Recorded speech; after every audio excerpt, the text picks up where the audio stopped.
Il y a longtemps, les Israélites et les Philistins étaient en guerre. Les Philistins avaient un champion, un géant nommé Goliath, qui mesurait plus de 3 mètres de haut. Chaque jour, Goliath sortait et défiait les Israélites, se moquant d'eux et demandant à ce qu'un de leurs soldats vienne se battre contre lui en duel. Mais aucun des soldats israélites n'osait affronter ce géant.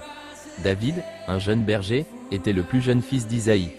Un jour, son père l'envoya apporter de la nourriture à ses frères qui étaient dans l'armée israélite.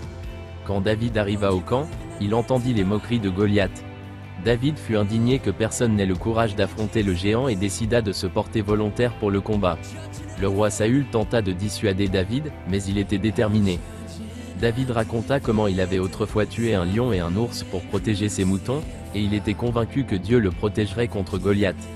Saül céda finalement et offrit à David son armure, mais David la trouva trop lourde et inconfortable. Il préféra utiliser sa fronde et quelques pierres lisses de la rivière. David s'approcha de Goliath avec courage. Goliath se moqua de lui en voyant qu'il n'était qu'un jeune garçon sans armure. Mais David répondit avec foi en disant « Tu viens contre moi avec une épée, une lance et un javelot, mais moi, je viens contre toi au nom du Seigneur des armées. » David mit une pierre dans sa fronde et la lança avec force. La pierre frappa Goliath en plein front, et le géant tomba à terre, mort.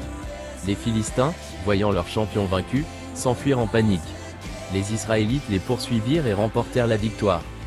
David devint immédiatement un héros pour Israël. Cet acte de courage et de foi le lança sur la voie pour devenir plus tard le roi David, l'un des rois les plus célèbres et respectés d'Israël. Cette histoire montre comment la foi et le courage peuvent surmonter les plus grands défis. Only God Extra Potentiel 27